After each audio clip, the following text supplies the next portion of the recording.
할렐루야. 예, 이제 오늘 마지막 시간입니다. 우리 옆에 계신 분들하고 좀 인사 나누고 시작하도록 하겠습니다. 은혜 받읍시다. 시작. 예, 예, 다시 한번요. 도전 받읍시다. 시작.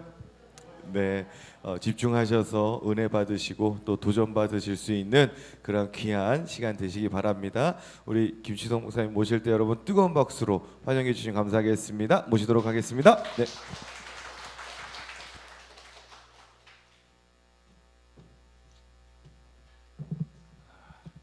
감사합니다. 벌써 세 번째 시간이네요. 굉장히 시간이 빠른 것 같네요. 우리 찬송 한 장 부르고 시작하십시다. 우리 지난 주간에 불렀던 찬양인데 249장. 오늘은 3절, 4절 한번 같이 부르고 시작하겠습니다.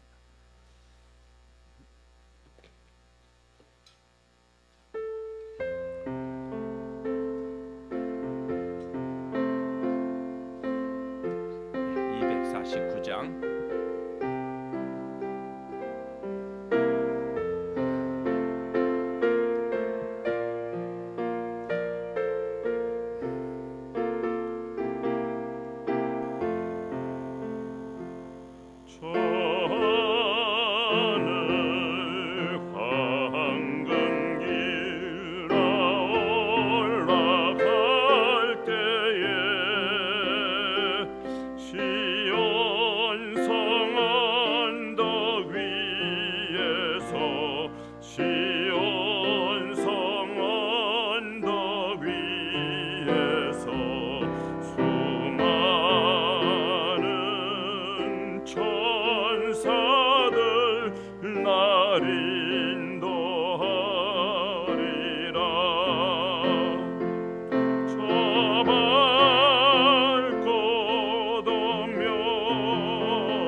후렴만 한번 다시 부르죠. 저 밝고도 묘한 시온성 향하여 가세 내 주의 찬란한 성에 찬송하며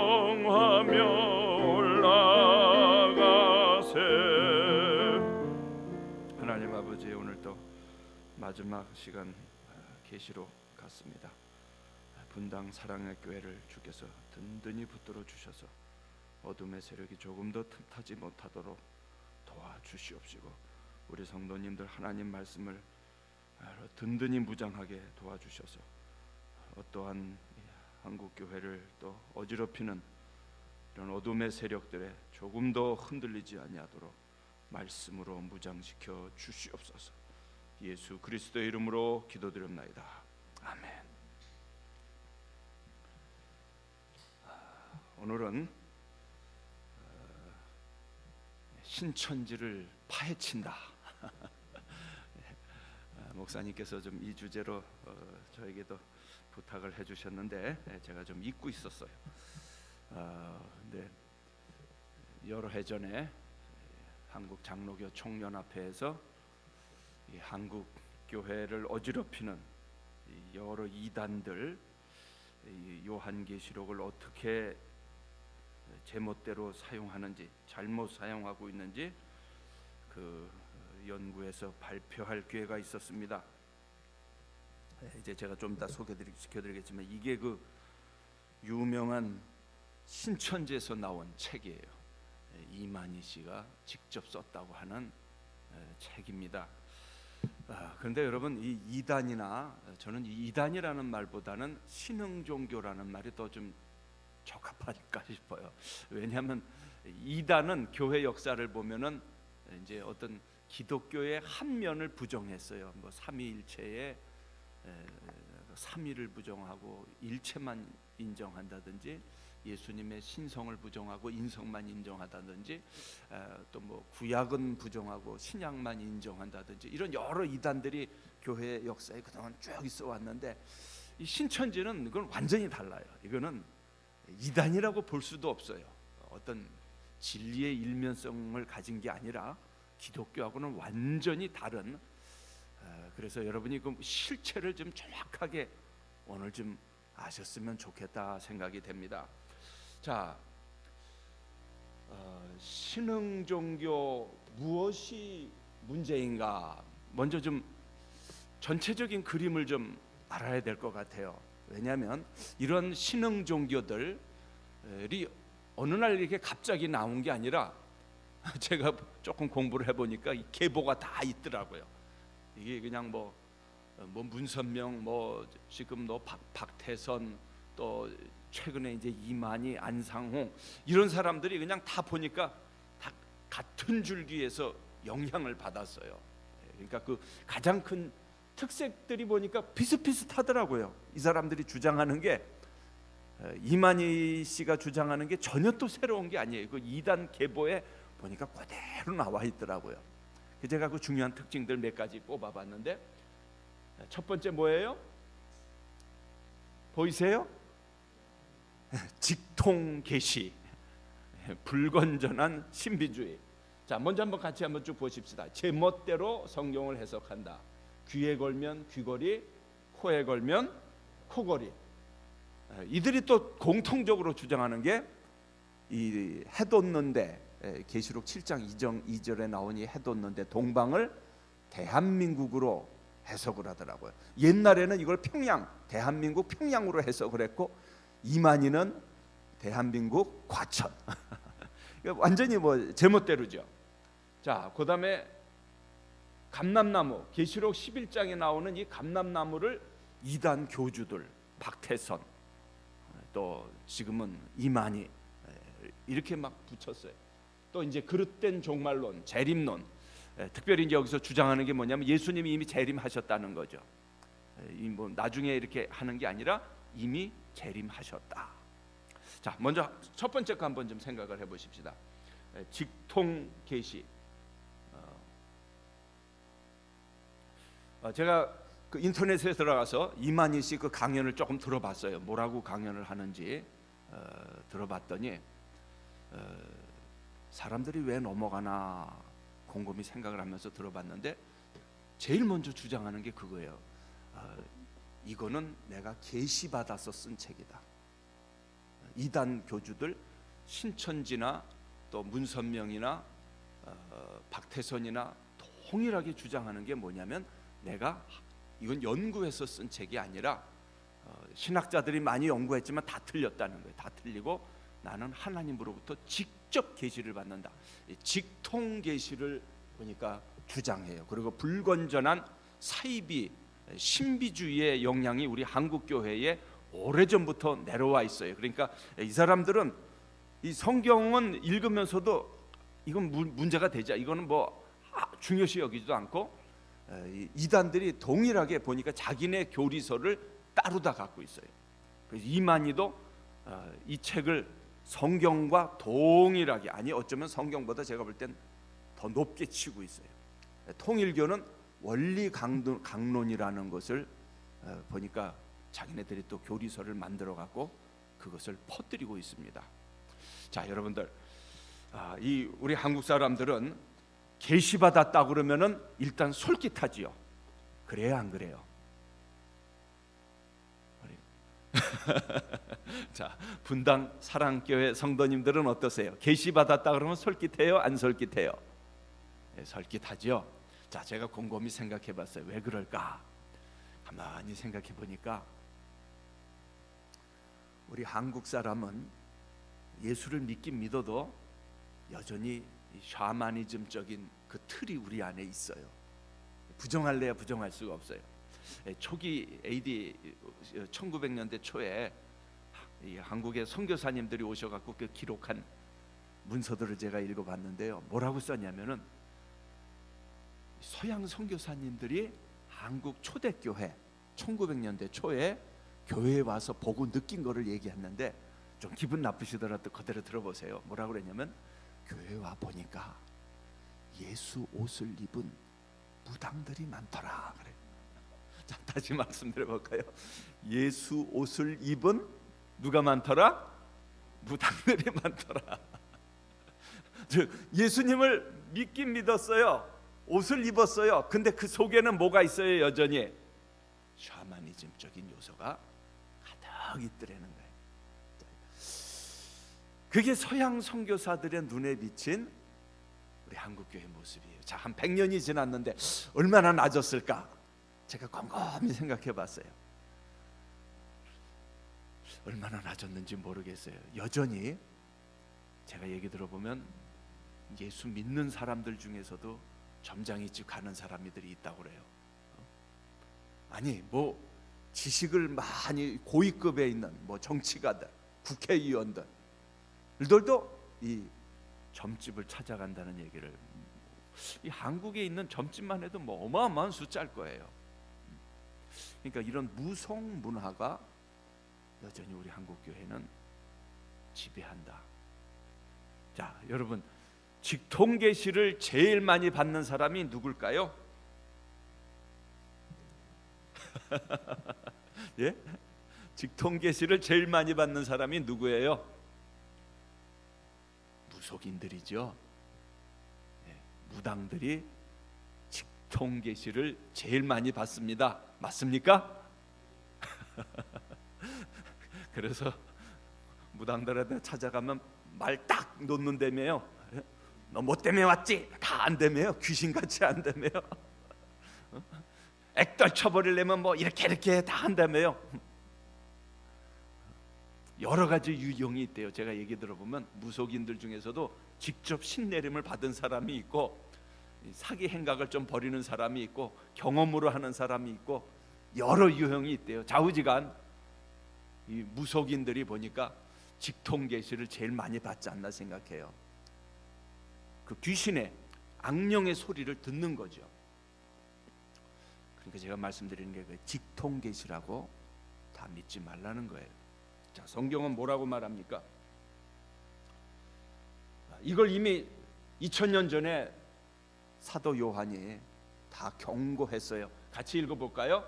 만일 누구든지 이것들 외에 더하면 하나님이 이 두루마리에 기록된 재앙들을 그에게 더하실 것이요, 만일 누구든지 이 두루마리의 예언의 말씀에서 제하여 버리면 하나님이 이 두루마리에 기록된 생명나무와 및 거룩한 성에 참여함을 제하여 버리시리라.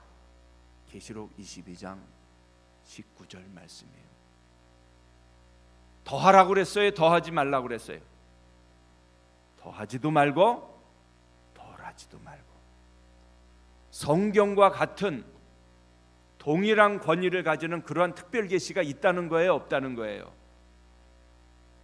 말씀이 없으시네요. 예, 없지요. 믿습니까 정말? 예.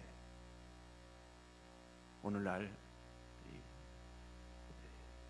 이만희도 보니까, 제가 그 강연을 들어보니까 첫 서두부터 그걸 강조하더라고요. 이건 내가 계시 받아서 쓴 책이라. 거기에 사람들이 일단 흔들리는 거예요.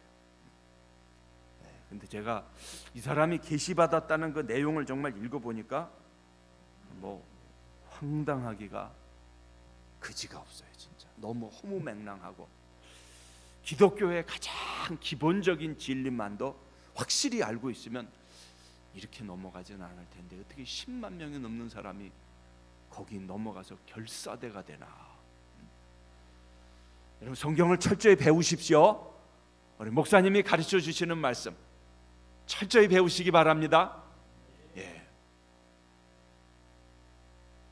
두 번째가 제멋대로 해석한다. 귀에 걸면 귀걸이, 코에 걸면 코걸이에요.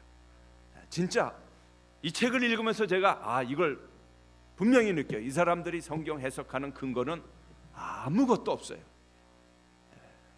그냥 14만 4천이 신천지야 하고 주장하는 거예요.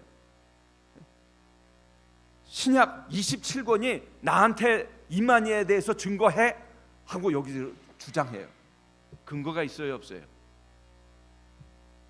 여러분 마태, 마가, 누가, 요한 신약 27권이 이만희에 대해서 증거합니까? 이만희라는 말이 여기 성경에 한 번이라도 나옵니까? 미안합니다만 좀 대답을 해주세요. 제가 그러면 맥이 좀 빠져요. 안 그렇죠? 주장밖에 없어요. 그야말로 귀에 걸면 귀걸이고 코골에 걸면 코골이. 아무 근거가 하나도 없어요. 여러분 제가 여기 서갖고 지금 여러분 내가 재림한 예수입니다. 저를 믿으세요. 믿겠습니까? 꼭 그런 방식이에요. 이런 사람이 대한민국에 몇 명 된다고 그랬죠? 알려지신 분만 몇 명? 50명. 그러니까 어떤 이단 전문 연구가가 그런 얘기를 하더라고요.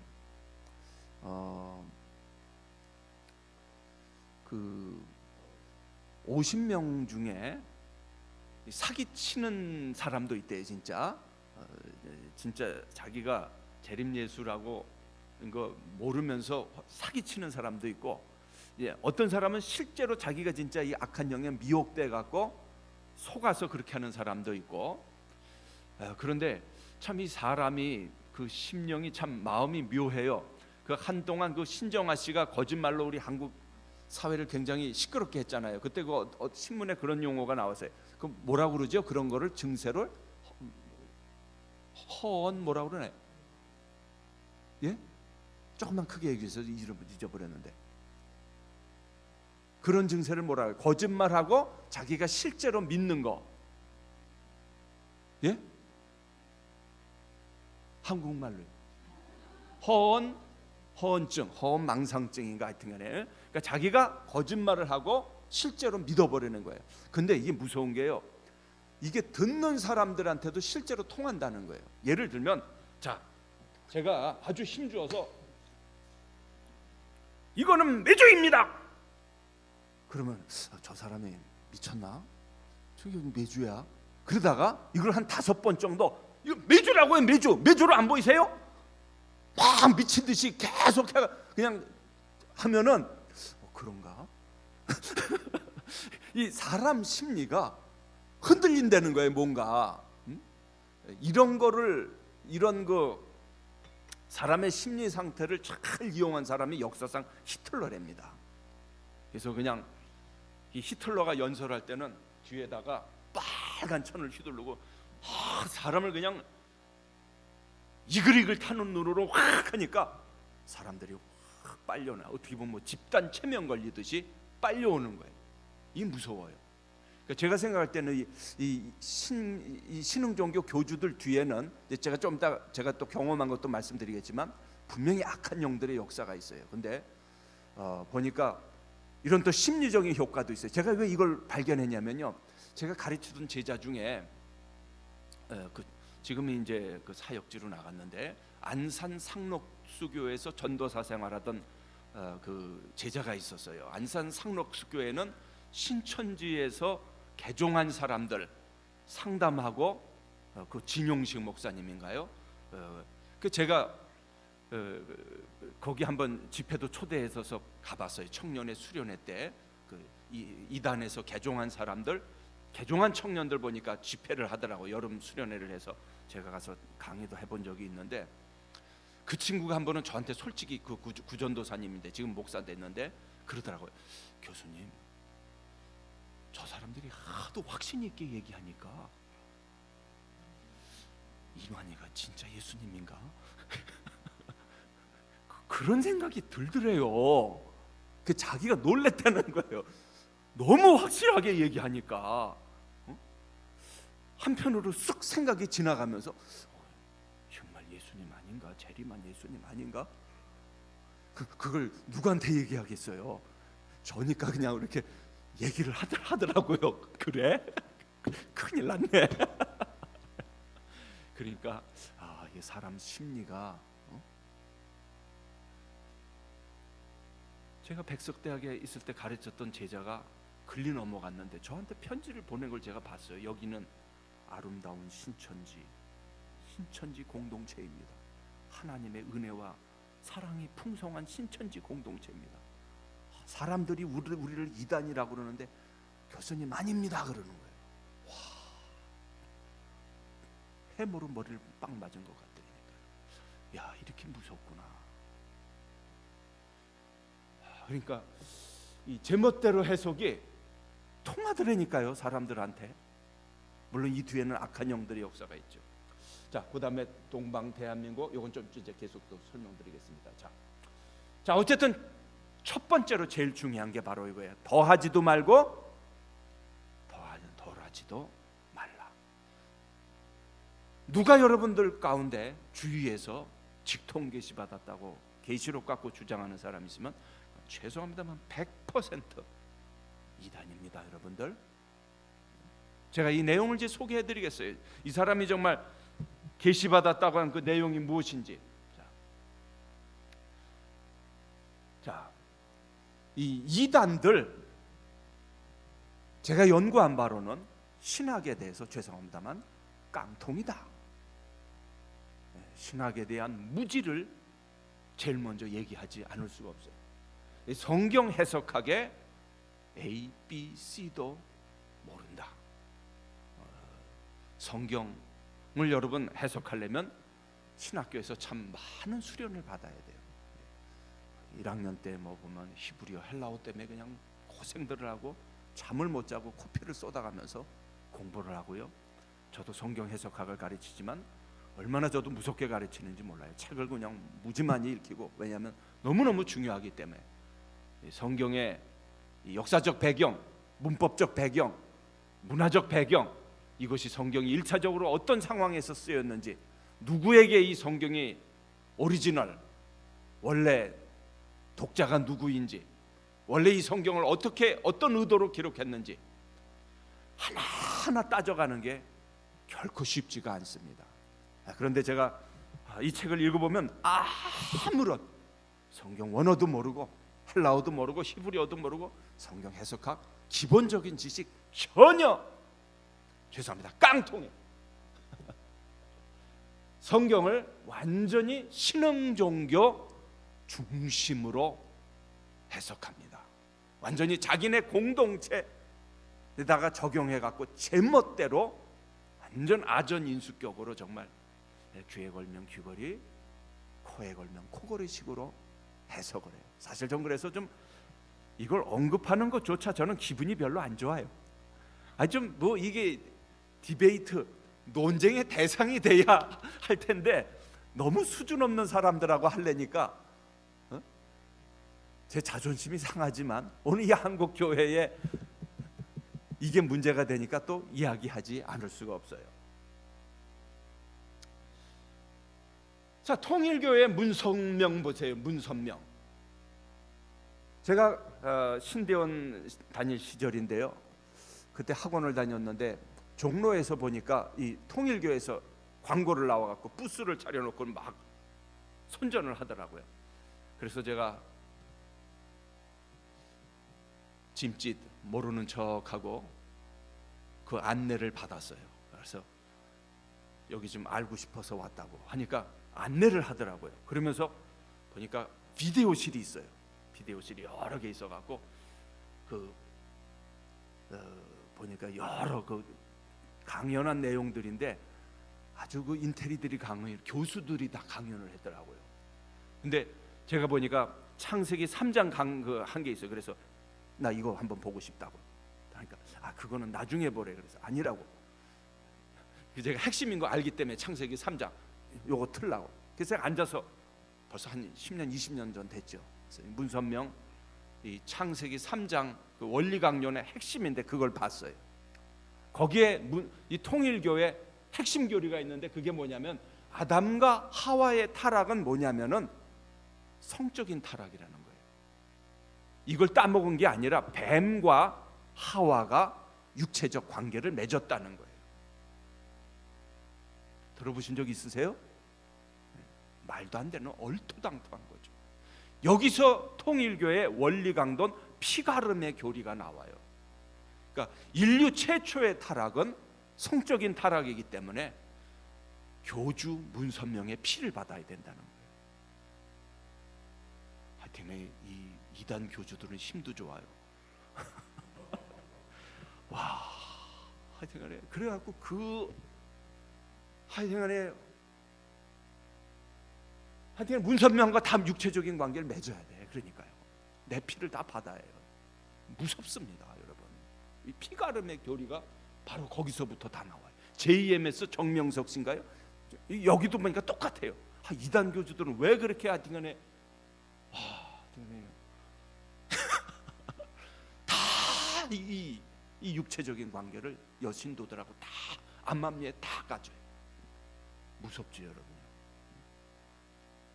완전히 성경을 엉망진창으로 자기네 마음대로 해석해 갖고 정말 순진한 성도들을 미혹하는 이 어두움의 영적인 권세가 있다는 것을 우리가 좀 기억하셔야 돼요. 자, 이 말씀 한번 같이 읽어보십시다. 한번 같이 읽어볼까요? 아이들아, 지금은 마지막 때라. 적 그리스도가 오리라는 말을 너희가 들은 것과 같이 지금도 많은 적 그리스도가 일어났으니 그러므로 우리가 마지막 때인 줄 아노라. 자, 여러분, 적 그리스도가 뭔가요? 적 그리스도. 예?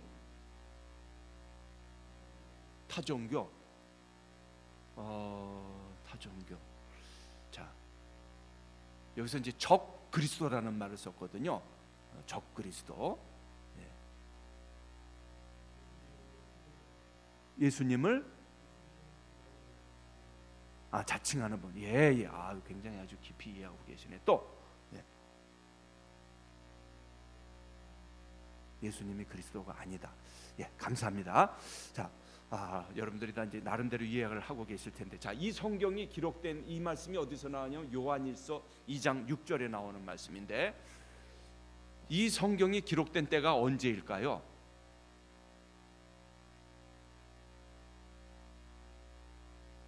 마지막 때라 그랬어요.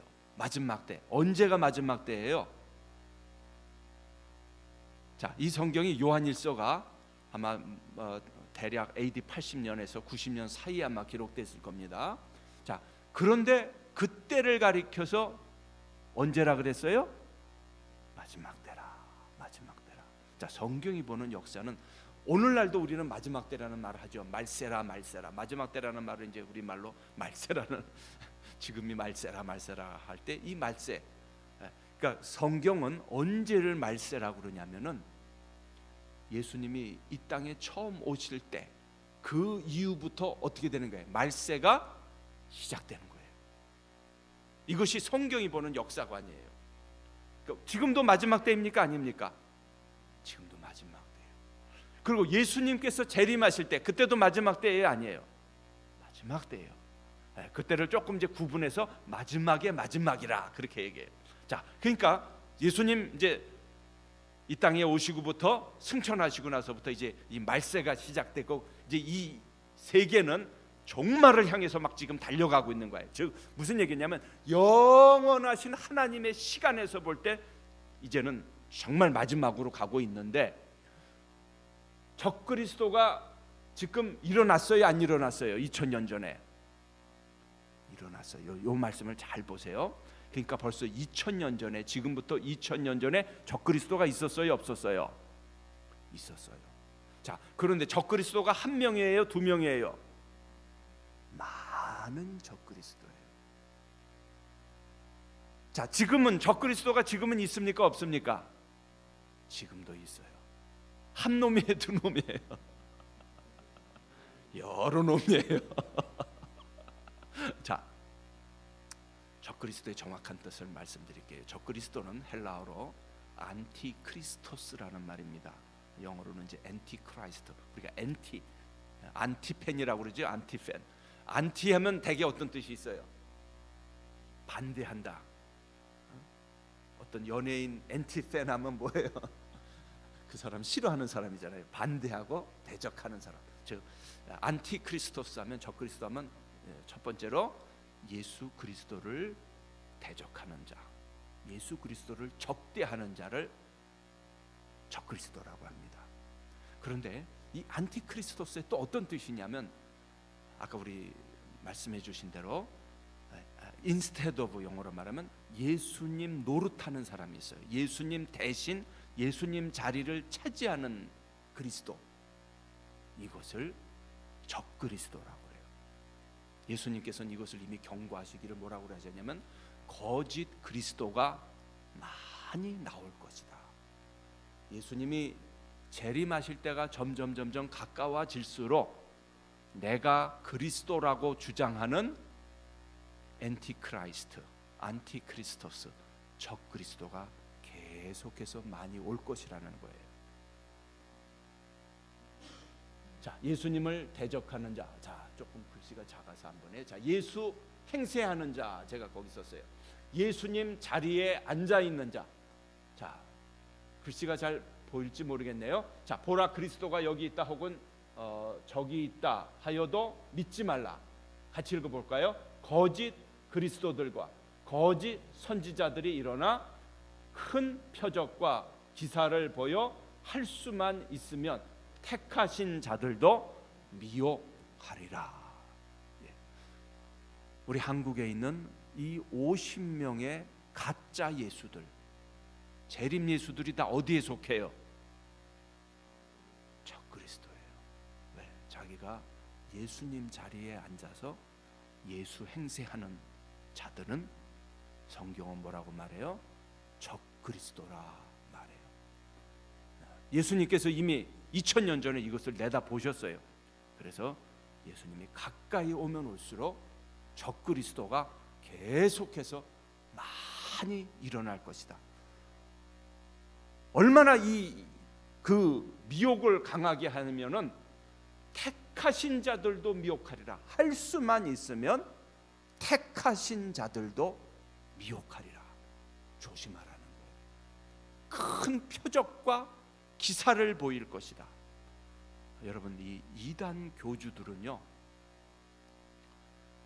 굉장히 이런 표현이 이상하지만 영적인 권위가 있습니다. 사탄의 권세가 있어요.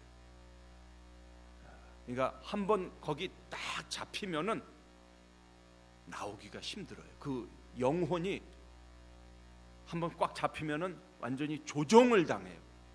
매니플레이션이라고 그러죠. 조종을 당해갖고 잘못된 걸 알면서도 상당히 나오기가 어렵습니다.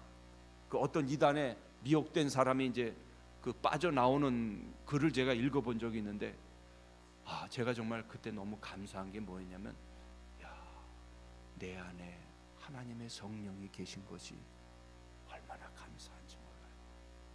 왜냐하면요, 이거 장난이 아니라니까요. 표적과 기사를 행한다니까요. 기적을 행해요. 그래갖고 사람들 막 이렇게 끌고 가는데, 예수 그리스도의 영이 없는 사람들은 끌면은 끌려간다는 거예요.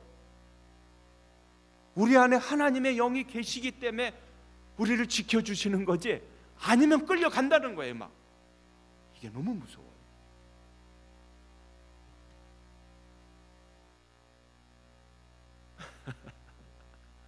자, 누굽니까? 예? 처음 보시나요? 이분이 그 유명한 이만입니다.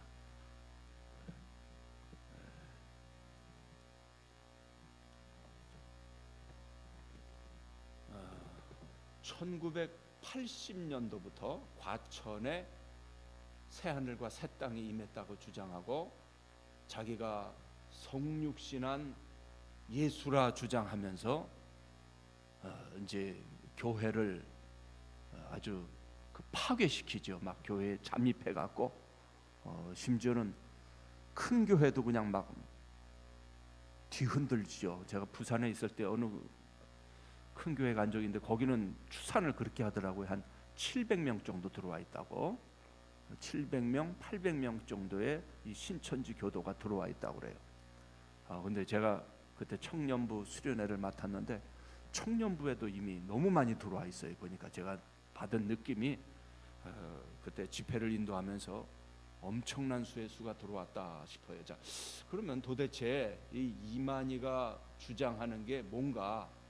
지금 이제 84살이라고 그러는데 신천지 교도들은 이분이 영생할 걸로 생각을 하는데 나날이 힘이 없어지신대요. 요새는 지팡이를 들고 다니시고 그래서 이분이 돌아가시면 그 지금 내연녀로 추정되는 김모 여인이 그 후계자라고 이미 보니까 다 그 각본이 이미 다 짜여 있는 것 같더라고요. 그러니까 이분이 돌아가셔도 보니까 아무 문제가 없게 생겼어요. 예수님이 돌아가셔도 그 이제 뭐 그 예수의 영이 딴 데로 간대요. 이렇게 딴 데로 간대요. 그러니까 말도 안 되죠. 그러니까 어떻게 그렇게 참 허무맹랑한 것에 미혹을 받는지 저도 잘 모르겠어요. 이 사람이 동일하게 주장해. 모든 이단들의 공통적인 주장 계시받았다. 제가 아까 그랬죠. 더 이상 성경과 같은 특별 계시는 없다. 자, 그럼 이 책을 이제 조금씩 소개를 하겠습니다. 도대체 이 이만희가 계시받았다고 하는 그 내용이 뭔가? 이만희의 성경관. 자, 요한계시록 실상이 성경과 동일하다. 이 앞에 서문에서 그동안 아무도 열 수 없었던 이 계시의 말씀을 하나님께서 자기에게 열 수 있도록 해주셨다. 그래서 그렇게 주장합니다. 신약 27권은 구약 39권은 예수님을 증거하는 책이지만 신약 27권은 이만희를 증거하는 책이다. 얼토당토하는 주장을 하죠. 자, 한마디로 얘기하면 이만희 우상화, 이만희 신격화입니다. 네. 그런데 역사적으로 보면 인간이 이렇게 하나 자기를 우상화한 신뢰가 너무 많아요. 참 인간은 또 이거를 실제로 보면 우상화하고 우상 숭배하고 그랬습니다. 자, 로마의 황제들도 뭐라고 그랬어요? 자기들은 우리들의 주요 하나님이라 주장했습니다. 도미티안 황제 때도 그랬고 심지어 아우구스투스 때부터 벌써 로마 황제를 실제로 국가 의례, 단순한 국가 의례가 아니라 하나님으로 신으로 섬겼습니다. 이집트의 파라오들도 자기를 신의 아들이라고 그랬고 신격화했습니다. 자, 북한의 김일성도 거의 자신을 신적 존재로 격상시켰죠. 일본 천황도 여전히 신적 존재로 지금도 우상화되고 있습니다. 자, 통일교회 문선명도 하나님 등극식을 가졌어요. 몇 년 전에 돌아가셨죠? 근데 보니까 돌아가시기 몇 년 전에 하나님 등극식을 가졌더라고요. 뭐 말도 안 돼요. 그 문선명 거기 가끔 매스컴에 보면은 그 뭐예요? 합동 결혼식 같은 거 하잖아요. 합동 결혼식. 근데 그 합동 결혼식 할 때 보면 몇 억씩 낸대요. 그래갖고 이 문선명은 떼부자잖아요. 그냥 얼마나 화로운 궁전에서 사는지 몰라요. 제가 가봤어요. 청평에 좀 기도할 일이 있어서 갔는데 거기 근처에서 목회하는 후배 목사를 만났는데 목사님 오늘 잘 오셨어요. 한번 좀 보여드릴게 하면서 저를 안내하는데 보니까 가평에 이단들이 다 모여 있더라고요. 그 청평 가평에. 그래갖고 이 문선명 사는 데를 보여줬어요.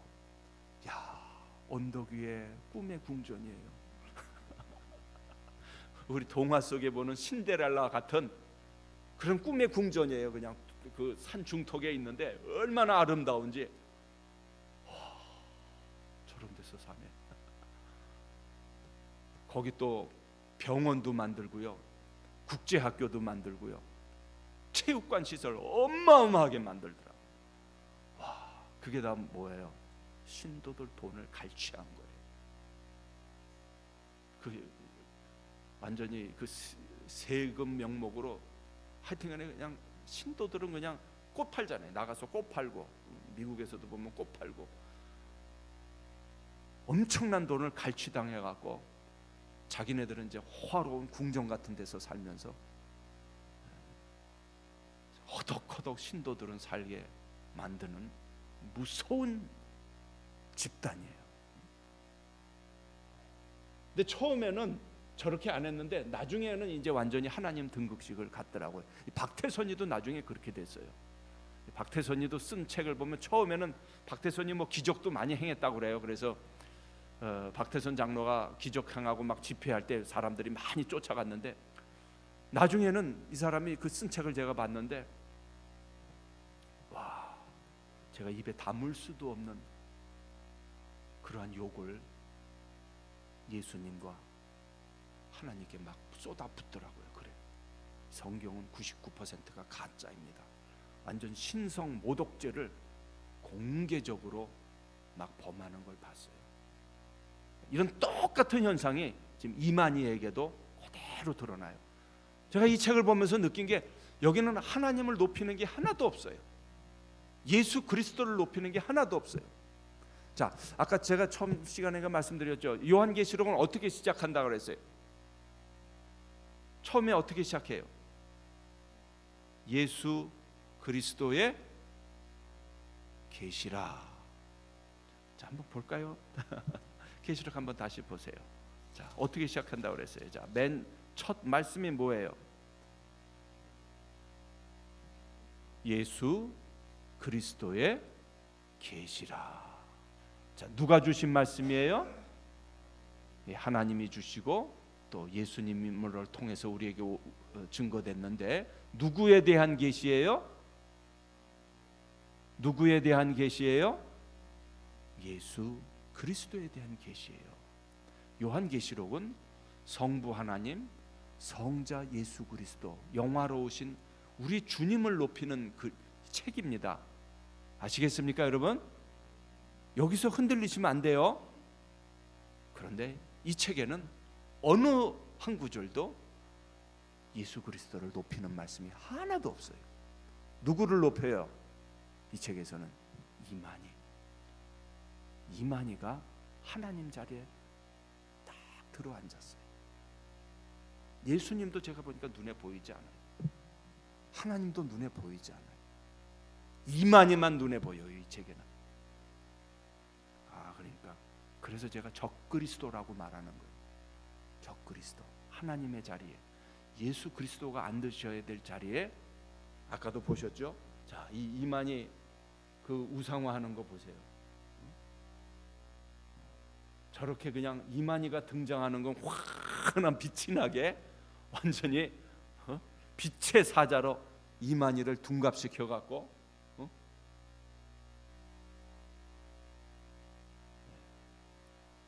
자, 이 책에 보면은 첫 표지에 그렇게 쓰였어요.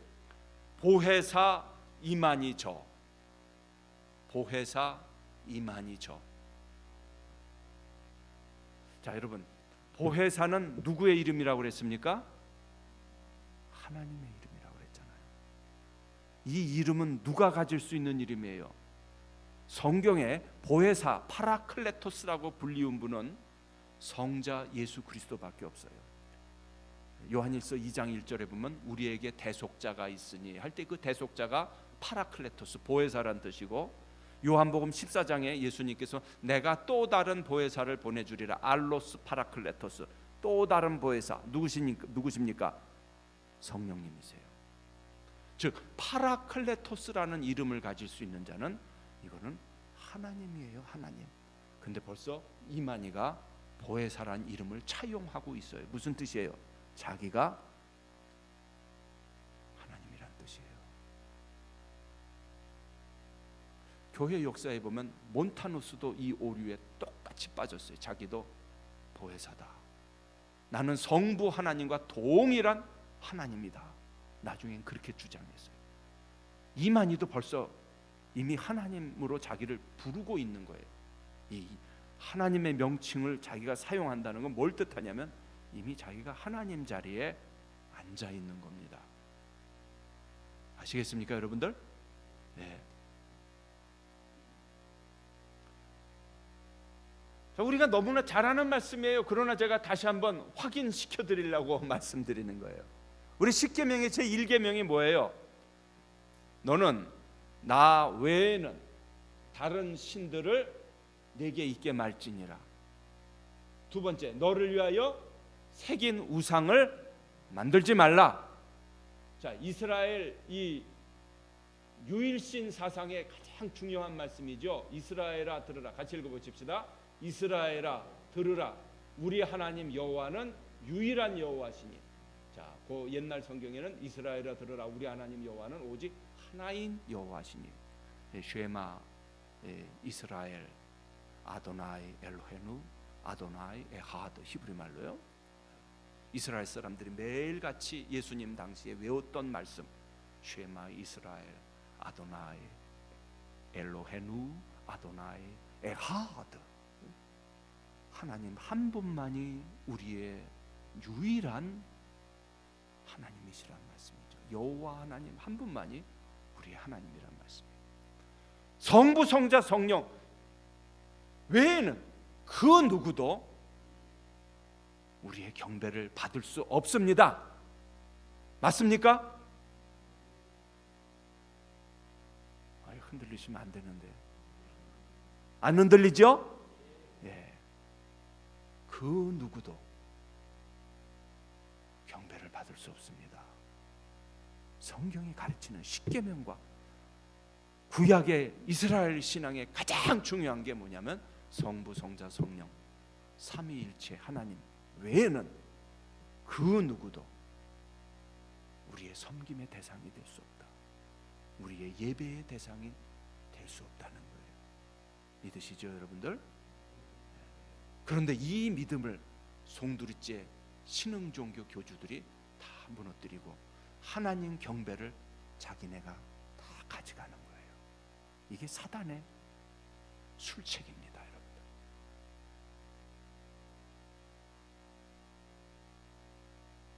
잘 됐는데 이제 또 안 넘어가나요?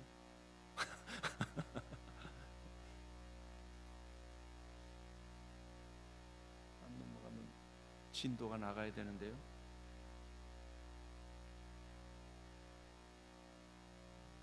예. 자, 보세요. 이만희가 왜 적그리스도인가? 저는 이만희를 적그리스도라고 저는 확신 있게 저는 주장합니다. 왜냐하면 너무너무 분명해요. 뭐라고 주장해요? 아까 이만희를 뭐라고 그랬어요? 보혜사. 또 이만희를 뭐라고 그랬어요? 재림한 예수다. 심지어는 성육신한 예수다 그랬어요. 그러면서 뭐라고 주장하면 이 책에 분명히 나와요. 제가 지어낸 말이 아니고요. 이만희를 믿어야 천국 백성이 된다 그랬어요. 얼마나 무서운 말입니까? 그리스도 외에는 구원받을 만한 다른 이름을 주신 일이 없다고 그랬습니다.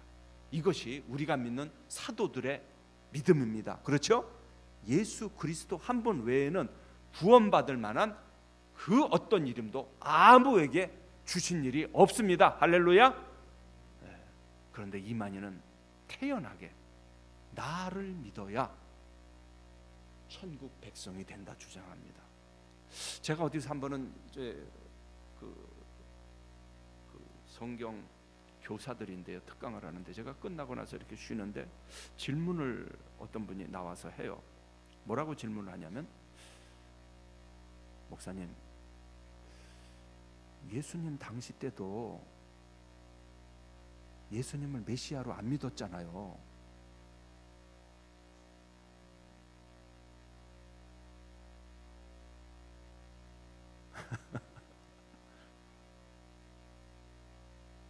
자, 여러분, 이거 무슨 질문인지 아시겠어요?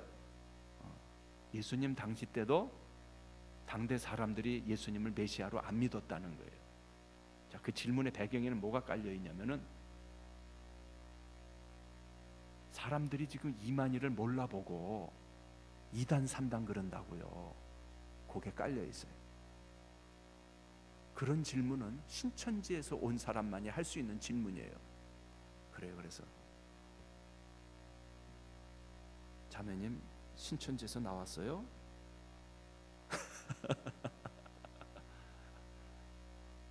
아, 옛날에 있었어요. 그래.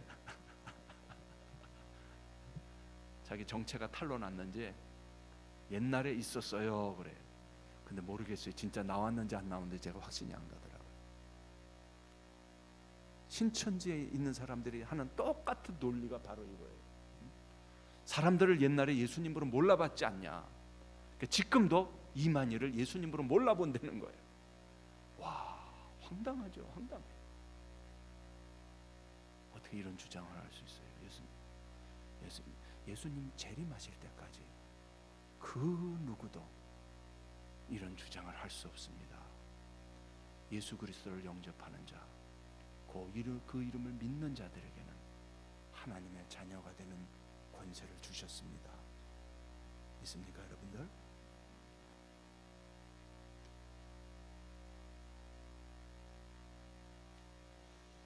자, 이만희가 누구냐?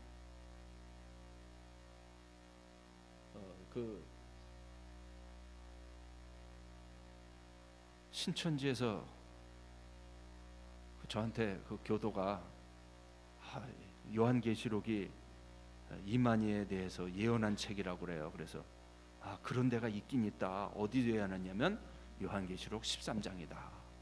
요한계시록 13장에 보면 땅에서 올라오는 짐승이 있는데 이만희는 거기에 대해서 예언을 했다. 이 땅에서 올라오는 짐승. 자, 여러분들 잘 보세요. 계시록 12장 13장에는 뭐가 기록되어 있냐면, 하나님의 백성이 이 땅에서 겪어야 할 영적인 전쟁에 대해서 기록되어 있습니다. 자, 그 핵심되는 키 벌스가 뭐냐면은 12장 17절입니다. 우리가 첫 시간에도 한번 같이 읽었는데요. 그래도 다시 한번 또 읽겠습니다. 요한계시록 12장 17절을 누가 한번 좀 큰 소리로 읽어주시면 고맙겠습니다.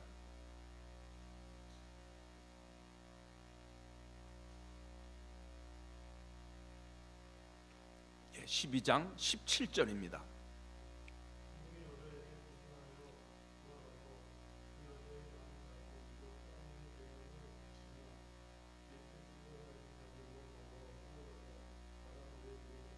예, 감사합니다. 여기 보면 용이 등장을 하는데, 이 12장 9절에 보면 이 용이 누군지에 대해서 이미 아주 분명하게 밝혀주고 있습니다. 12장 9절에 보면 큰 용이 내쫓기니 누구라고 그랬어요? 뱀, 곧 마귀라고도 하고 사탄이라고도 하며 온 천하를 꿰는 자라. 그가 땅으로 내쫓기니 그의 사자들도 함께 내쫓기니라. 자, 그래서 용이 하나님의 백성들을 노려본다는 거예요. 넘어뜨리려고, 이 교회를 넘어뜨리려고 딱 전투 태세, 완전 임전 태세를 갖추고 있는데, 자, 여러분들이 용이라면 제일 먼저 누구를 넘어뜨리려고 그럴까요? 제일 먼저 교회에 누구를 공격하겠어요? 예?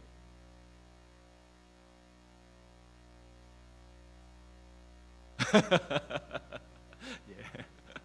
지도자죠. 왜냐하면 지도자가 넘어지면은 교회는 방비선이 무너지는 거예요. 와르르 무너지는 거예요.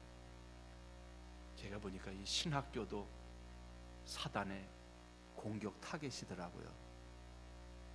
왜냐하면 신학교가 무너져 버리면은, 신학 교수가 무너져 버리면 거기서 배우는 신학생들이 와르르 다 무너지는 거예요. 잘못된 신학 배우고, 성경을 무너뜨리는 신학 배우고. 여러분의 교회의 담임 목사님, 또 부서에 지도하시는 목사님들, 이 타겟이, 제일 타겟이 보니까 지도자더라고요. 여러분들 담임 목사님 위해서 기도해야 돼요, 안 해야 돼요? 예, 기도를 많이 하셔야 됩니다. 예.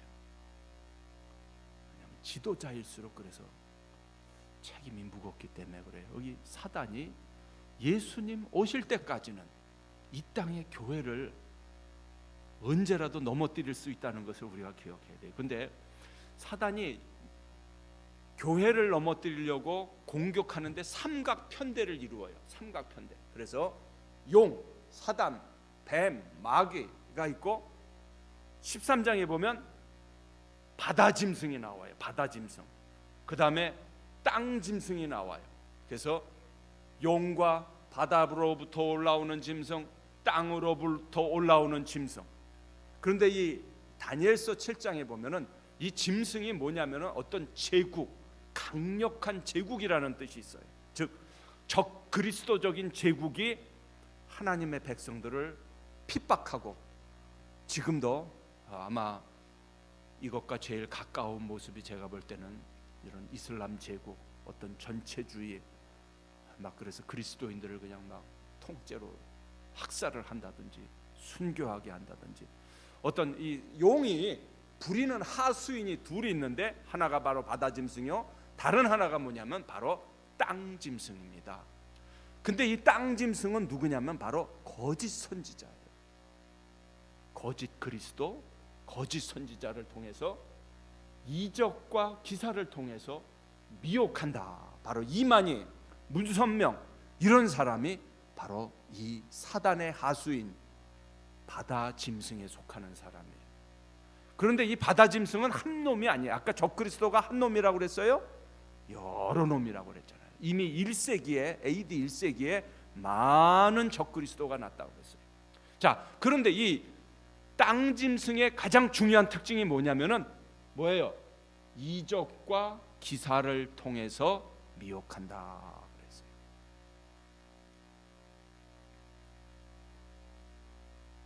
자, 제가 아까 이 거짓 선지자들, 거짓 그리스도인들이, 교주들이, 신흥종교의 교주들이 강한 영권을 가지고 있다는 말을 했습니다. 뭐 나쁜 의미의 영권이죠. 우리 좋은 의미의 영적인 권위가 아니라, 제가 오래전에 이 문선명 집단에 있다가 그 탈퇴를 해갖고 막 도망다니고 숨은 사람에 대한 이야기를 간접적으로 들었어요. 아주 굉장히 그 통일교에서 문선명 오른팔 노릇을 했던 고위급에 있었던 분이에요. 굉장히 비상하고 사회적으로도 탁월했던 분인데, 그분을 만난 목사님이 저한테 얘기를 해주시는데 그랬대요. 아니, 당신 같은 사람이, 당신같이 똑똑한 사람이 어떻게 그런 데 속아 넘어가냐고. 그분이 대뜸 그렇게 말을 하더래요. 모르는 소리 하지 말라고. 문선명을 만나고 문선명에게 넘어가지 않을 사람이 없습니다. 그래요.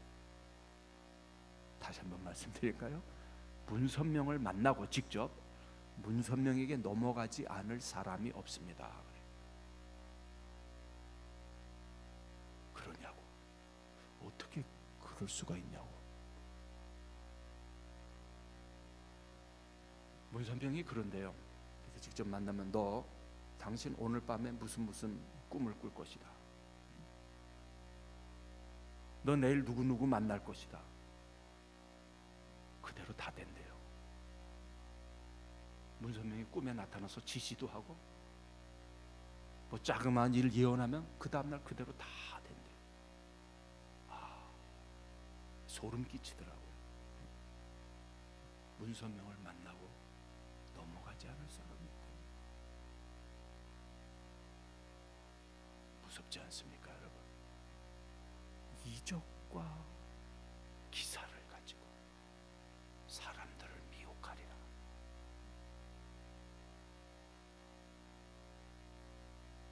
말하자면 이 싸움은요, 지금 논리 싸움이 아니고 교리 싸움이 아니에요. 사실 영적인 전쟁이에요.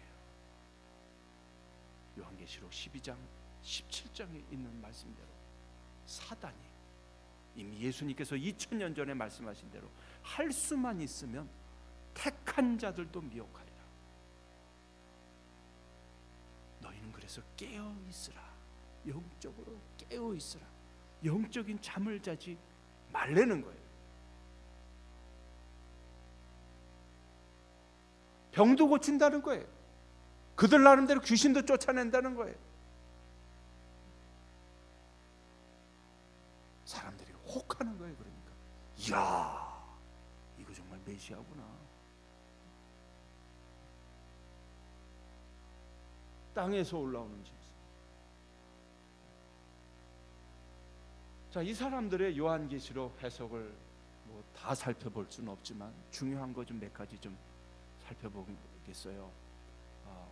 제가 이름을 붙였는데 철저하게 이만희 중심 혹은 신천지 중심의 요한계시록 해석을 하더라. 제가 아까 그랬죠. 귀에 걸면 귀걸이, 코에 걸면 코걸이더라. 네. 자, 제가 이 책을 읽다가 참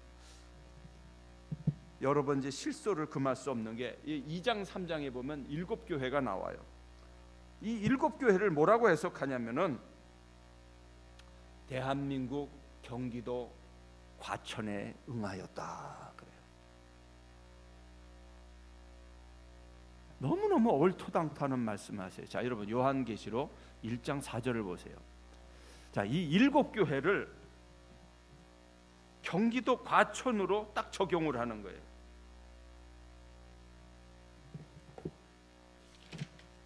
자, 보혜사가 이만이라는 것도 웃기는 말이고 성육신한 예수라는 것도 웃기는 거고, 이 아시아는 7교회를 대한민국을 가리킨다 그래요. 여기 보면 사도 요한이, 제가 그대로 읽어드릴게요. 환상을 본 곳과 편지한 곳은 5대양 6대주 중 아시아요.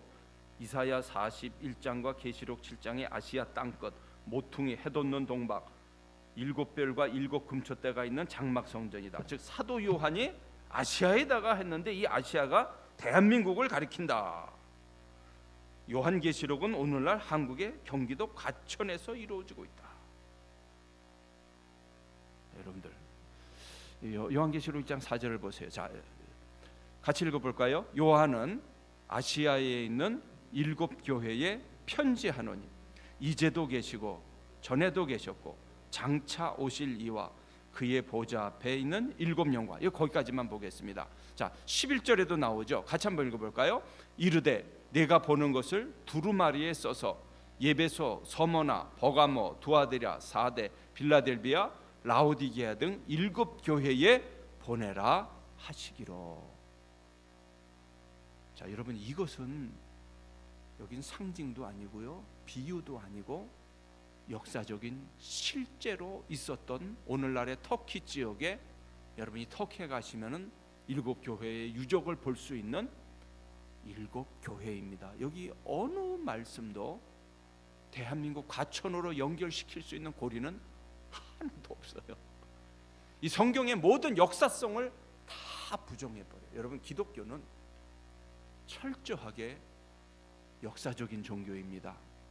역사의 뿌리를 받고 있고 역사에서 실현되고 당대 실제로 존재했던 예배소, 서머나, 버가모, 두아데랴 이 7교회에 실제적으로 주신 말씀인데, 벌써 대한민국, 이것을 대한민국 경기도 과천이다. 성경의 역사성을 완전히 부정해버리고, 제가 그랬잖아요. 귀에 걸면 귀걸이, 코에 걸면 코걸이. 아무 근거도 없어요. 아무 근거도 없어요. 성경의 역사적, 문법적 해석은 해석하기의 가장 기본이라고 그랬잖아요. 자, 이 14만 4천이 누구냐? 신천지 교도들이다. 신천지 교도들. 이 계시록 7장에 대한 해석을 보면은 신천지 교도들이라고 말해요. 계시록 7장 2절에 해돋는 데에 이 동방은 대한민국이요, 대한민국 과천 신천지 추종자들이 모여 있는 집합소, 뭐 장막 성전이라고 그러죠. 근거가 있어요? 아무 근거가 없어요. 주장만 있어요. 이 사람이 한 말을 제가 그대로 읽어드릴게요. 뭐라고 얘기하냐면, 자 보세요. 아무 근거가 없는데 뭐라고 그러냐면, 성경 어디에도 우리나라가 해돋는 곳이 아니라는 것을 증명할 성구는 없다.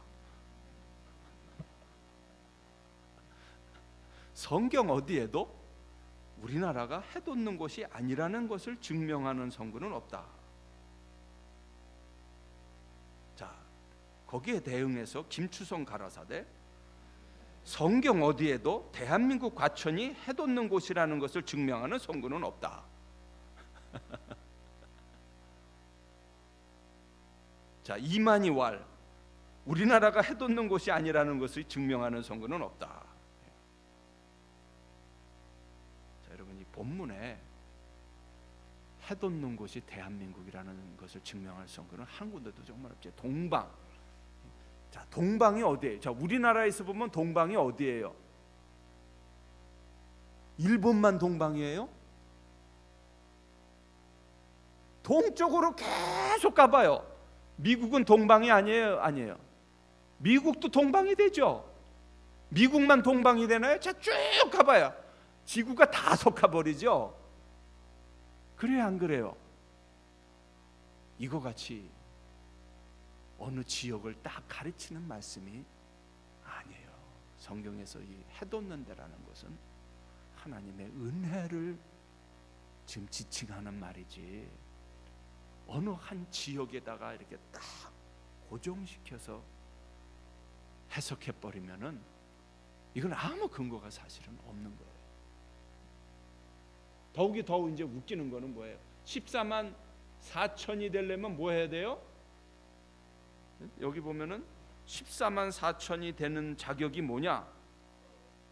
초림의 주 보혜사인 이만희를 주님으로 모셔야 된다. 영적인 새 이스라엘에 속하려면 사도 요한격의 목자인 이만희를 목자로 모셔야 된다. 얼마나 황당해요. 예수님 믿는 것 갖고는 안 된다는 거예요. 자신을 가리켜서 초림의 주 보혜사인 이만희, 참 목자 이만희를 모셔야 14만 4천에 든다. 이런 얘기는 여호와 증인도 하고요, 안산홍도 하고 박태선도 똑같이 해요. 자, 여러분 가만히 보세요. 이 사람은 이제 뭐 더 이상 얘기할 것도 없는데요. 자, 이제 14만 4천을 이제 요 문자 그대로 해석해야 된다는 거잖아요. 그래서 14만 4천이 이제 와야 이 이스라엘, 새 이스라엘이 완성된다는 건데, 지금 이제 굉장히 10만 명을 넘어가고 있어요. 그러니까 어떻게 말하냐면 이제 말을 바꿔 갖고 이제는 구역장이 14만 4천이 돼야 된다. 이 사람 세는 그 방법을 이제 또 바꿔요. 이 뭐 거짓을 밥 먹듯이 하니까. 만약 이 사람들이 말하는 대로 14만 4천을 문자적으로 해석해야 된다면, 자, 여기 보면은 인침을 받은 숫자가 각 지파 중에서 이제 12,000인데 유다 지파, 아셀 지파, 시므온 지파, 스불론 지파 쭉 나오잖아요. 므낫세 지파, 이사갈, 뭐 요셉 지파, 베냐민 지파. 자, 이것도 문자적으로 해석해야 되죠. 그렇죠? 14만 4천도 문자로 보니까 요것도 문자 그대로 봐야 되잖아요. 그래요, 안 그래요? 자, 여러분 여쭤보겠습니다. 여러분 중에 이사갈 지파 우선 손 들어보세요. 자, 납달리 지파 우선 손 들어보세요. 아셀 지파에서 오신 분 혹시 있죠? 여기요? 없어요? 저 우리 아셀 지파에서 오신 분 같이 생기신 분도 좀 있는 것 같아요. 있어요, 없어요? 없죠. 자, 무슨 얘기예요? 한국 사람 중에 여기 12지파에 속하는 사람이 있어요, 없어요? 없죠. 혹시 뭐 또 그냥 막 헤매다가 어떻게 섞여갖고 또 혹시 오신 분이 계신지 모르지만 뭐 어떤 분은 자꾸 뭐 단지파가 한국으로 왔다고 또 자꾸 주장하더라고요. 단지파가 사라졌는데 단지파가 어떻게 헤매갖고 와서 여기 대한민국에 왔다고 하는 분들도 있더라고요. 자 보세요, 이게 얼마나 제가 허황된가를 지금 이제 말씀드리는 거예요, 그렇죠? 예? 한국 사람은 12지파에 속하는 사람, 속할 자격이 있는 사람 있어요, 없어요? 아무도 없죠. 우리 이스라엘 사람 아니기 때문에. 이 얼마나 이게 뭐 말도 안 되는 주장을 하냔 말이에요. 자, 그리고 봐봐요. 이 사람들이 주장하는 이 12지파를 뭐라고 그랬냐면, 요한 지파는 강동, 강동 사람은 이 요한 지파에 속해요. 순천, 광양, 군산, 목포, 전주는 베드로 지파에 속하고요. 대전, 서산은 마띠아 지파에 속하고. 자, 여러분들은 어디 지파에 속하나요? 저기 분당은 어디에 들어가요? 분당 들어가요? 자, 고향별로 들어갈까요? 우리도 그러면? 네? 자, 영등포 혹시 저기 대구 출신인 분 계세요? 다대우 지파에 들어가겠네. 포항 출신들은 부산 출신, 김해, 울산, 창원, 안드레 지파, 원주, 춘천, 강릉, 속초, 동해, 빌립 지파, 부평은 마태 지파, 부천은 바돌로메 지파. 이 사람들이 이 12지파를 이런 식으로 다 나눠버렸어요. 웃기잖아요. 너무 유치하고요. 말하기도 창피해요, 제가. 자, 여러분, 이 12지파에 대해서 좀 몇 가지 좀 그저 14만 4천에 대해서 조금 간략하게 생각해 보십시다. 자, 구약에 12지파가 18회, 20회 정도 기록돼 있는데 참 재밌는 거는 놀랍기도 하고요. 지금 요한계시록 여기 7장에 나와 있는 이 12지파 순서들과 비교를 해보니까 구약에 한 번도 일치를 하지 않아요. 이 순서라든지 이런 그 이름 배열 순서가 일치하는 게, 제가 이것도 인터넷에 여기다 올렸는데 막 깨져갖고 올리지를 못했는데요. 이 계시록 7장에 나와 있는 이 지파와 일치하지 않는다. 즉, 이 계시록 7장에 유다 지파가 처음에 등장해요. 근데 유다 지파가 처음에 등장하는 구약의 이 12지파가 한 번도 없어요. 굉장히 아주 독특해요. 그러니까 여기 나와 있는 지파가 요셉과 므낫세가 함께 등장하고 단지파가 생략돼 있어요. 아하, 그러면 왜 12지파라는 이름을 썼을까?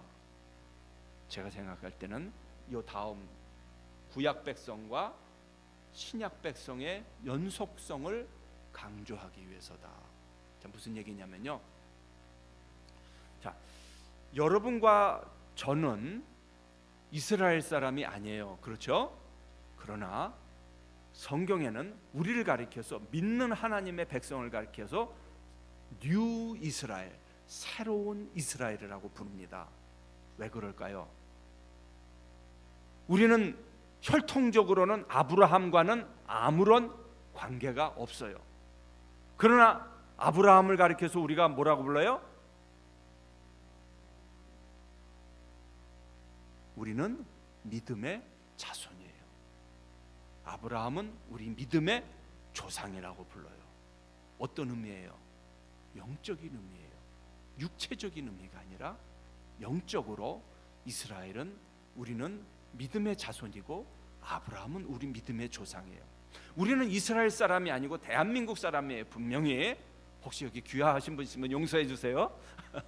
자, 그러나 대한민국 사람이지만 우리는 믿음으로 하나님의 백성이 됐기 때문에 우리는 새로운 이스라엘 사람이나 마찬가지예요. 그렇죠? 그래요, 안 그래요? 그래서 신약 백성이지만은 구약 백성의 이름을 빌려 갖고 우리는 구약 하나님의 백성의 모든 그 믿음의 유업, 언약을 물려받는 하나님의 백성이라는 것을 강조하기 위해서 하나님의 백성들을 12지파의 이름을 빌려서 지금 말하고 있는 거예요. 좀 이해가 되시나요? 네, 그래서 신약 백성이 하나님 백성이라는 것, 구약 백성의 모든 축복과 특권과 권위를 우리가 다 물려받고 있다는 것을 신약은 계속해서 강조하거든요. 그런데 여기서 왜 14만 4천이라는 용어를 썼을까? 그것도 한 지파에 12,000명씩 계속해서 동일하게 나오고 있어요. 여기에 대해서 저는 그렇게 생각해요. 구약에서 사람들을 이렇게 수를 계수할 때는 언제 이 수를 계수했냐면은 전쟁할 때 계수를 했어요. 근데 그 숫자가 1000, 구약에서 이 1000이라는 숫자가 보니까 군대 그 단위예요. 그래서 신약 백성 하나님의 교회를 여기서 군대적인 성격을 강조하기 위해서 10이라는 숫자는 충만한 전체 하나님 백성 숫자에다가 1000, 12,000 해갖고 이 군대적인 이 땅에서 전투하는 그러한 개념을 강조하기 위한 것이 아닌가 생각돼요. 자, 제가 이 14만 4천이 누구인가 할 때 첫 시간에도 이 말씀을 드렸는데 요한계시록 전체의 큰 틀에서 14만 4천을 보아야 하는데 이 말 생각나세요? 복합 상징법이라는 말 생각나세요? 네, 복합 상징법이 뭐죠?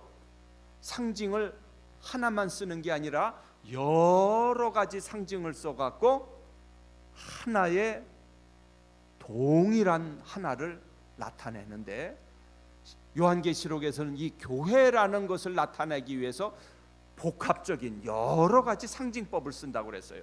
그 중에 7교회 또 4장 5장에도 나오고 14장에 7장에 14만 4천 11장에는 이것을 두 증이라는 말로 썼고 12장에는 태양으로 둘러싸인 여인 14장에는 시온산에 서 있는 14만 4천 21장에는 새 예루살렘 신부의 모습 아주 다양한 모습으로 하나님 백성의 그 모습을 나타내고 있다. 이 큰 틀에서 14만 4천을 봐야지 14만 4천이 어떤 따로 뚝 떨어진 그런 그리스도인들을 가리키는 게 아니고 더욱이나 신흥 종교하고는 아무 관계가 없어요. 이 14만 4천에 대해서 계시록 7장 또 14장에 보면 이분들이 누구냐? 예수 그리스도의 피로 깨끗하게 된 자들이에요. 다시 한번 말씀드릴게요. 14만 4천이 누구예요? 예수 그리스도의 피로 깨끗하게 된 자들을 14만 4천이라고 말하고 있어요. 계시록 7장 후반부에 분명하게 나타나 있고요. 이만희를 믿어야 14만 4천이 된다고요? 얼토당토하는 얘기죠. 자, 여러분들은 예수 그리스도의 피로 깨끗하게 되셨습니까? 예수 그리스도를 구주로 고백하는 자는 마지막 때 이 14만 4천의 무리에 들 수 있는 사람들이에요. 이 14만 4천은 그러니까 정확하게 수학적으로 14만 4천을 가리키는 말이 아닙니다. 요한계시록에는 이 숫자들이 많이 상징적으로 쓰여지고 있어요. 자, 아까 제가 말씀드렸죠. 14만 4천은 하나님 백성의 군사됨을 강조한다. 구약의 인구조사가 전투 기능을 점검하는 것인데 20세 이상의 남자가 계수됐는데 12지파부로부터 1000명씩 모두 12,000명이 파송되었다. 구약에 나타나요. 그래서 이 1000이 군대 단위같이 쓰였고 예수님이 12영이나 더 되는 천군 천사를 지휘할 수 있다고 그랬어요. 12영. 근데 이걸 계산해 보니까 어느 그 주석가는 이것을 14만 4천으로 계산을 하더라고요. 하늘에 12영이 더 되는 천사를 내가 부릴 수 있는 권세를 가졌다. 이 말은 무수한 천군 천사 전체 다를 움직일 수 있는 권세를 가졌다는 말이래요. 그러니까 숫자적인 14만 4천이 아니라 모든 천군 천사, 그 수가 얼마나 많겠어요.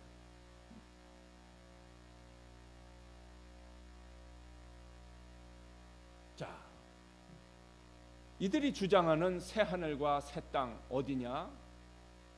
경기도 과천의 장막 성전이라.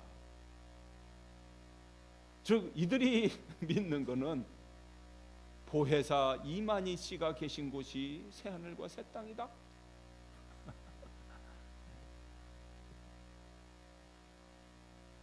여러분, 과거에는 평양이 새 하늘과 새 땅이라고 주장한 이단이 있었다고 그랬죠. 자, 여러분들 얼마나 얼토당토하는 말씀인가.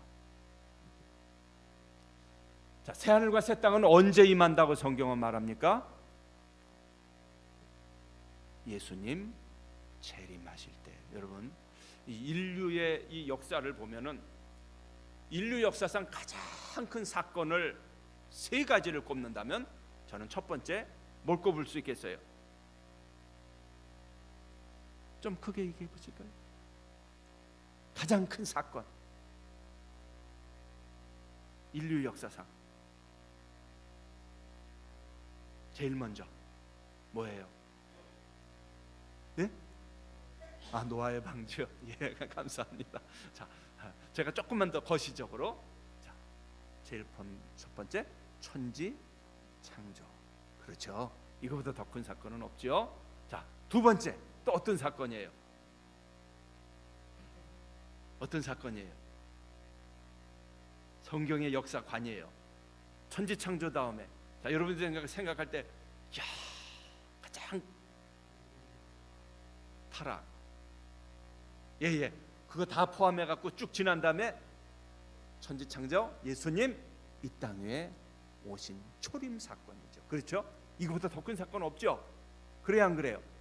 자, 그러면 아직 남은 사건 또 하나 있어요. 큰 거 뭐예요? 재림. 그렇죠? 예수님의 천지 창조, 초림, 재림. 자, 이 신흥 종교들이 공통적으로 주장하는 게 뭐냐면 새 하늘과 새 땅이 벌써 임했다는 거예요. 재림이 벌써 이루어졌다는 거예요. 마태복음 24장 29절 30절 보십시다. 마태복음 24장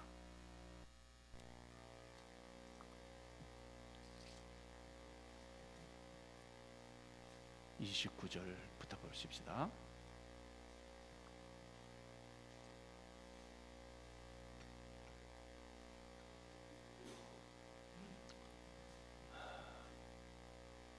같이 한번 읽어볼까요? 그 날 환난 후에 즉시 해가 어두워지며 달이 빛을 내지 아니하며 별들이 하늘에서 떨어지며 하늘의 권능들이 흔들리리라. 그때에 인자의 징조가 하늘에서 보이겠고 그때에 땅의 모든 족속들이 통곡하며 그들이 인자가 구름을 타고 능력과 큰 영광으로 오는 것을 보리라. 한 절 더 읽을까요? 그가 큰 나팔 소리와 함께 천사들을 보내리니 그들이 그의 택하신 자들을 하늘 이 끝에서 저 끝까지 사방에서 모으리라. 자, 여러분 보세요. 우리 주님이 오실 때 어떠한 일들이 일어나는지 성경 어디에도 예수님이 조용히 오신다는 말씀이 없어요. 모든 사람이 다 보리라. 구름 타고 오시리라.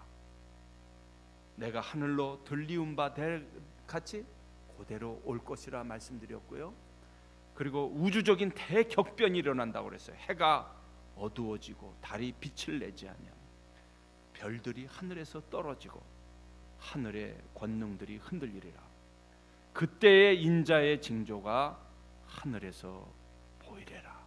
모든 족속들이 통곡하며 인자가 구름을 타고 능력과 큰 영광으로 오는 것을 보리라. 자, 요한계시록 6장을 볼까요? 또 어떻게 묘사하고 있는지 볼까요? 요한계시록 6장. 예수님이 재림하실 때의 모습을 요한계시록 6장 12절이 이렇게 기록하고 있습니다. 6장 12절. 내가 여섯째 인을 떼실 때에 큰 지진이 나며 해가 검은 털로 짠 상복같이 검어지고 달은 온통 피같이 되며 하늘의 별들이 무화과 나무가 대풍에 흔들려 설익은 열매가 떨어지는 것 같이 땅에 떨어지며 하늘은 두루마리가 말리는 것 같이 떠나가고 각 산과 섬이 제자리에서 옮겨짐에 땅과 임금들과 왕족들과 장군들과 부자들과 강한 자들과 모든 종과 자유인이 굴과 산들의 바위 틈에 숨어, 같이 읽어볼까요? 산들과 바위에게 말하되 우리 위에 떨어져 보좌에 앉으신 이의 얼굴에서와 그 어린 양의 진노에서 우리를 가리라. 그들의 진노의 큰 날이 이르렀으니 누가 능히 서리요. 아멘. 자, 아까 마태복음 말씀하고 비슷하지요. 우주적인 대격변이 일어나고 그때 인자가 오고 대심판이 이루어질 것이다. 그리스도를 믿지 않는 사람들은 그냥 숨을 곳을 찾아다니는데 산아 나를 가리우라, 바위야 나를 가리우라.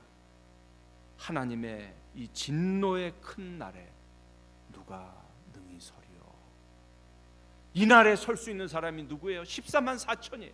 예수 그리스도의 피로 구속받은 사람들만 이때 하나님의 진노의 날, 심판의 날, 예수 그리스도를 맞이할 수 있습니다.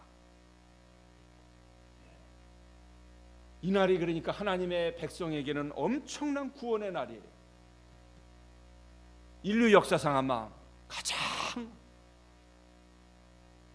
놀라운 변화가 일어나는 날이 될 겁니다. 새하늘과 새 땅이 과천에 임하면 얼마나 좋겠어요. 그것도 대한민국에. 그러나 여러분, 성경 어느 곳에서도 그러한 방식으로 새하늘과 새 땅이 임한다고 말씀하지 않았습니다. 사탄의 새빨간 거짓말이에요. 거의 다 됐는데 또 안 넘어가네요. 계속 말썽을 부리네요. 안 되나요? 자, 아까 말씀드렸죠. 용 바다에서 올라오는 짐승, 땅에서 올라오는 짐승. 신천지의 이만희는 땅에서 올라오는 짐승인데, 요한계시록은 용과 바다 짐승과 땅 짐승은 불못에서 영원한 불심판을 받는다, 그렇게 말하고 있죠. 결론적으로 신천지는 이만희 교다 그랬어요. 제가 이렇게 붙였어요. 신천지는 뭐냐? 이만희 교, 이만희를 하나님으로 믿는 종교다. 이만희가 하나님 자리에 딱 앉아서. 자, 우리 같이 읽고 마치겠습니다. 같이 읽어보십시다. 보라, 그리스도가 여기 있다, 혹 저기 있다 하여도 믿지 말라. 거짓 그리스도들과 거짓 선지자들이 일어나 큰 표적과 기사를 보이어 할 수만 있으면 택하신 자들도 미혹하게 하리라. 이 신천지에 가면은 처음에 무슨 성경 공부 시킨다고 그러면서 비유풀이 하면서 그런데요, 신천지에서 제일 먼저 세뇌시키는 게 뭐냐면은 기성교회들을, 목사님들은 다 마귀 새끼라는 거예요. 이들이 하면 나도 마귀 새끼예요. 완전히 그걸로 세뇌를 시켜버려요. 다 직업군이고 마귀 새끼고. 그래서 완전히 세뇌를 시켜버려요. 아주 이 기성교회에 대해서 이게 무서운 거예요. 그래서 나중에 이 신천지가 잘못된 걸 알아도 그때 받은 이 세뇌 때문에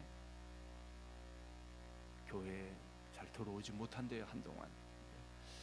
이 사탄의 거짓말, 미혹이 정말 눈에 보이도록 지금 이렇게 극렬한 이러한 때에 여러분들, 우리 주님이 벌써 2000년 전에, 아까도 제가 계속 말씀드렸지만, 거짓 그리스도들, 거짓 선지자들, 이 적 그리스도들 이미 우리 한국에 무수하게 지금 깔려서 정말 순진한 성도들을 미혹하는 때 우리가 살고 있다. 여러분, 정신 차리고 하나님 말씀 잘 배우시기를 간절히 바랍니다. 혹시 질문 있으신가요?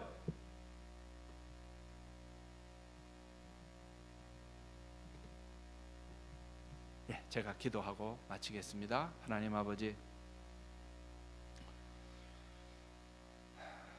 이것이 먼 나라 이야기가 아니고 지금 우리 가까이에서 적그리스도들이, 미혹의 영들이 교회에 침투하고 성도들을 미혹하고 택하신 자들도 넘어뜨리려는 이런 참 어려운 때를 만났습니다. 주님, 벌써 2000년 전에 주님께서 이것을 다 내다보시고 거짓 선지자들, 거짓 그리스도가 택하신 자들도 미혹하려고 주님이여 참으로 마지막 때가 될수록 정말 발악을 하는 것을 주님께서 다 내다보시고 경고하셨사온데, 분당 사랑의 교회, 하나님 사랑하는 하나님 백성들 든든히 붙들어 주셔서 조금이라도 이 어둠의 영에 미혹되는 일 없도록 하나님이여 참으로 이 땅 짐승과 함께 불못에 던지우는 일 없도록 하나님께서 불쌍히 여겨주시고 은혜를 베풀어 주시옵시고, 우리 담임 목사님을 든든히 붙들어 주시고 또 여러 목사님들, 지도자들 하나님께서 든든히 붙들어 주셔서 사단이 조금 더 틈타지 못하도록 주의 거룩하신 영이 지켜주시고 붙들어 주시옵소서. 예수 그리스도의 이름으로 감사하며 기도드리옵나이다. 아멘. 경청해 주셔서 대단히 감사합니다.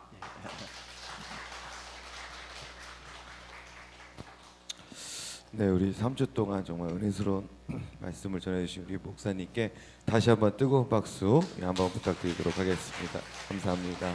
네, 그 3주 동안 강의를 들으면서 생각되는 거는 마지막에 예수님께서 하셨던 말씀이죠. 누가복음 22장 44절 이하에 늘 깨어서 기도해라. 예, 그 말씀뿐이 생각이 안 나더라고요. 정말 늘 깨어서 기도하실 수 있는 우리 분당사랑교회 성도님들이 다 되시길 주님의 이름으로 축원합니다. 네, 수고하셨습니다. 우리 하나님께 영광의 박수 올려드리고 마치도록 하겠습니다. 수고하셨습니다. 예.